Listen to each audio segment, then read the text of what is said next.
Hey everyone, Anthony here. So I wanted to make this video, I don't like a while ago, but I've been living here for a few months now, and I wanted to compare or tell you guys the cost difference between living in my tiny apartment, which it must be, it's a sixth of the size of this house. So this house is 3,120 square feet. So my apartment must have been like, let's see what a sixth of that is. Yeah, like 500 square feet was my previous apartment. And I'm just working on my computer now. And since I just got this computer back up and running, I was looking at my bank balance spreadsheet. So sorry if this light is so bright. This light's crazy. This is on 2% brightness. All right, so we'll start with my old apartment first. I was paying you're not even going to believe this because my previous apartment, I when I first moved there in 2015, I negotiated a really good deal for rent with the original landlord, and then that ended up being transferred over into when the new landlord came and everything. So that apartment, $311 a month. Usually, that apartment would probably be like 725 or something like that. So I got more than half off of that apartment. That's one of the reasons that I was living there for so long is how cheap it was. Like it was cheaper for me to rent without a doubt than it would have been to buy a house. Electric in that apartment, it varied. Maybe I should pull up my electric bill to, well, no, we don't need to go into that fine of a detail, but it varied between that house because in summer, electricity was cheaper because I only used that one air conditioner. I only had to cool like that one bedroom in my house that had the air conditioner in it. So I think it was probably like $80 a month or something like that in summer. In winter, it was like 200 or something because all the electric floorboards heat and everything. Maybe it was like 300. I don't even remember what I said. I have here an average of 150. And so with the electric company, I was on a budget billing thing because of how much electric prices or how much electric cost fluctuates between the year because of heating and cooling with the climate. What PP&L does is they average out your bill for the entire year. So I'd be paying in summer more than I normally would, but in winter I'd be paying less than I normally would. So I averaged it was about 150 per month in electricity that I was spending. My Comcast bill, 115, but I think it was more like 100. I think I had that written here a little bit higher just because when I write my budgets and everything, I always put in a little bit higher than what things actually cost. This way, I have extra money left over from my budget and everything because I'm looking at these numbers saying like, oh, electric is $200 a month when in reality it's only 150. So I always up my numbers because then it's just money left over, money that I think is going somewhere else, but it's kind of like free money. So my savings, I was saving like $100 a month just for emergencies or whatever. My phone bill is $70 a month. Then I pay Adobe Premiere, that's $25 a month. Amazon Prime, $6 a month. So that was pretty much my bills back in Pennsylvania. And that totals $770 or $777 a month I was spending at that old apartment. All right. So right now, so my HOA fees I have down here as $35 a month, but I think they're probably a little bit cheaper than that, maybe like $25 a month. I'm not sure because I haven't gotten a HOA bill yet. That was already prepaid when I moved into this house, or I prepaid it when I bought the house. I don't remember, but I didn't get a HOA bill, so I think it's like $35 a month. Property taxes, I think the next proposal is something like $2,200 for the year, so $185 a month. Car insurance. Oh, did I? Oh yeah, that's what my savings was for in my Pennsylvania thing. The $100 I was saving because $75 a month went towards car insurance.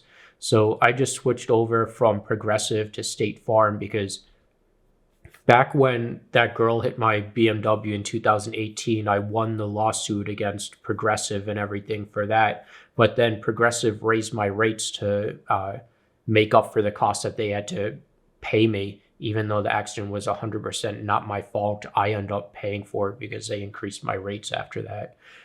So my car insurance was like ridiculously high in Pennsylvania. When I moved here, I got it changed, and now I pay $30 a month for car insurance through State Farm. So that's that. I have $200 a month that I'm saving, just putting into my savings account. So pretty much every month, I just have $450 going into a savings account, and that's going to be used for my car insurance, which gets paid every 6 months, my HOA fees, and my property tax, which gets paid once a year.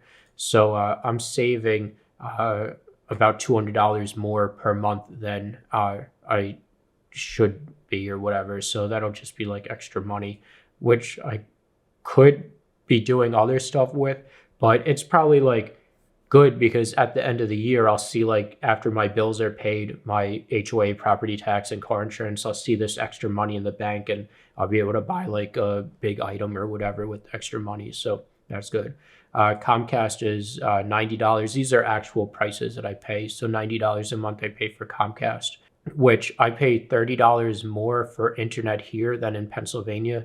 But that's because there's no unlimited data plan in Florida, or there's a data cap in Florida. In Pennsylvania, the Comcast data cap wasn't implemented when I was living in Pennsylvania. So I would have been paying like $150 a month if I stayed in Pennsylvania during their data cap. The reason my Comcast bill is low right now is because I signed on for a new contract.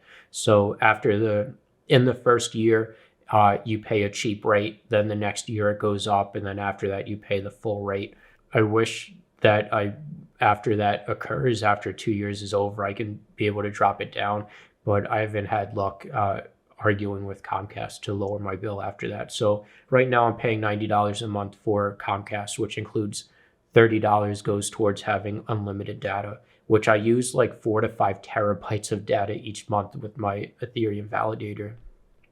So water, sewer, and garbage, between $65 to $70 a month I pay. My phone bill, $70 a month. Electric, it was, when I first moved in here, it was like $190 a month. Now it's down to like $140 a month that I pay. And my next projected bill is only like $90 because I'm not using the air conditioner as much now that it's cooler here. We're hitting the winter months. So I just have $150 written down for electric. Amazon Prime, $6, and Adobe Premiere, $25. So if we take out the savings from each one, so Florida, $661 a month I pay here to live here. So $661 for Florida, and all my bills, Pennsylvania, $677. So I'm saving $16. So it's $16 cheaper for me to live here than in Pennsylvania. So I just wanted to talk about that with you guys. I don't know how long this video is or whatever, but we're good. I was so concerned because looking at everything when I first was looking at this house and trying to figure out all my bills and calling up the electric company and everything like that, I thought I was going to be paying like $200, $250, $300 more per month to live here. So one of the reasons that had me thinking that is I called the electric company in Florida before I moved down here to get estimates on the electric costs from the previous owners and everything. And they were paying like $375 a month for electricity. I guess that's just because they had multiple people here and families and weren't as like energy conscious as I am. Like I have my thermostats on 74 degrees in the either upstairs or downstairs. Like we don't have to get into all that, but I have my thermostats on 74, and then when it gets like a little bit too hot, then I'll go over and drop it down 2 degrees. That's kind of another thing. Do I want to talk about that in this video? We'll talk about it anyway, but yeah, we'll talk about. So I was thinking about smart thermostats, and everyone is always like, "Oh, smart thermostats will save you money."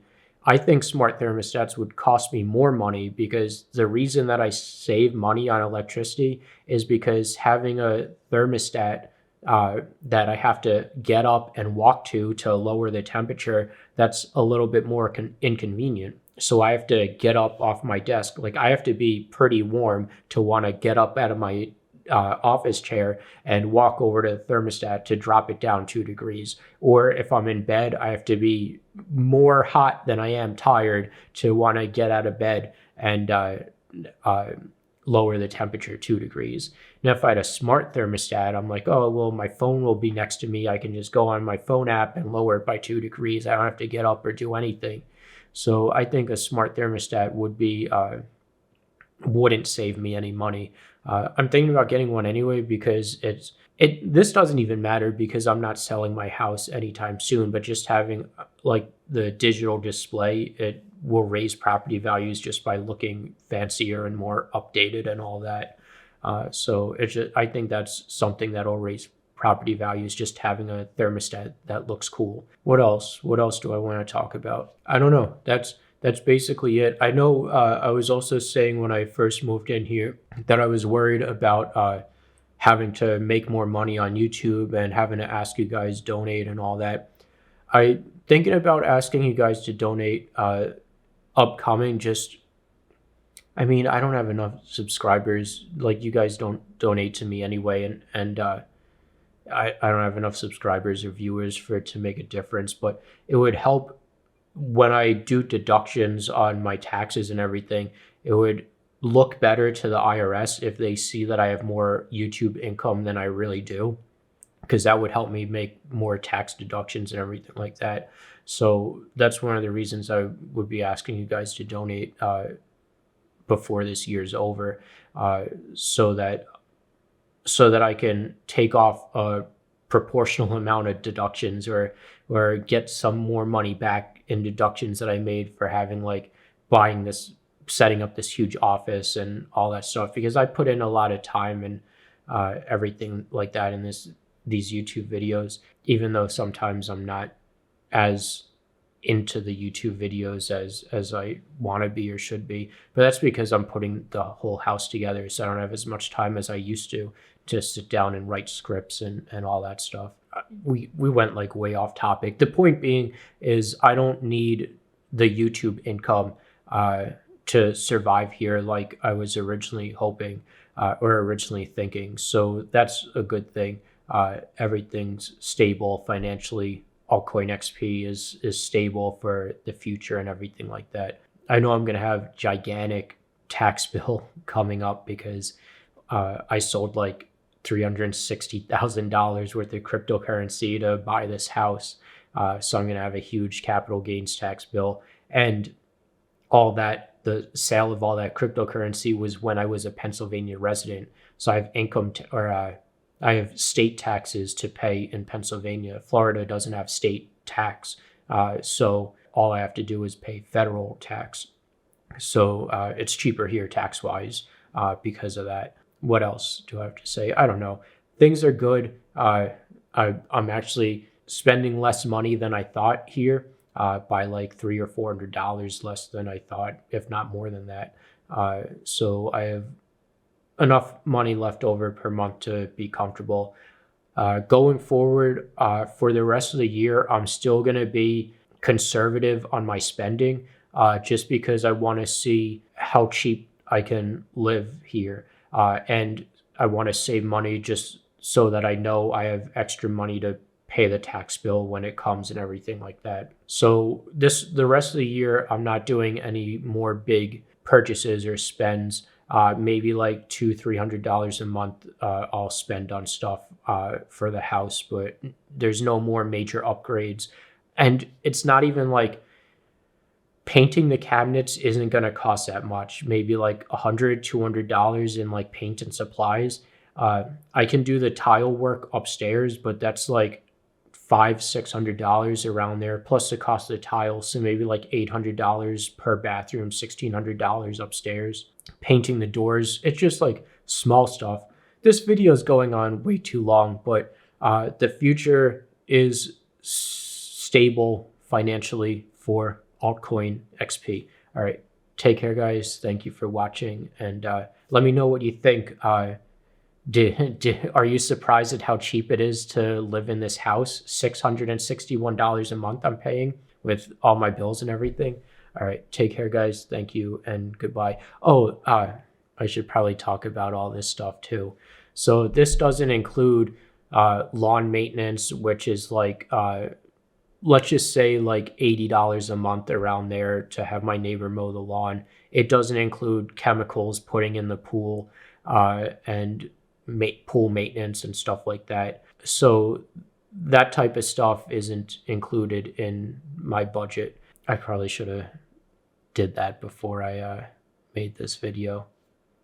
But it's not like, I have no idea. I want to just give a number off the top of my head, but I have no idea how much cost of chemicals I'm putting in the pool each month. I know like chlorine, I bought a 12 bag thing of Pool Shock because my chlorinator isn't working. That's a $1,000 thing I have to fix. But $60 for 6 months in chlorine because I put in 2 bags each week. Oh, $60 for 6 weeks. Yeah, but it's not like a major expense, the pool stuff. All right, take care, guys. Thank you and goodbye. Oh yeah, I also don't pay home insurance or life insurance. I don't have either of those. So maybe that's something in the future I could look into getting now that I know that I have money left over. So even though I don't think, like, I don't even use my car insurance, it's like other people have damaged my car and I've had to sue them and recoup the money off of them. I've never had anything that I had to take off my car insurance policy. Any home stuff, like, I don't know, maybe like if the roof needs to be replaced or something like that because of a hurricane, but I don't even think home insurance covers that. It's something I need to look into in the future, but yeah.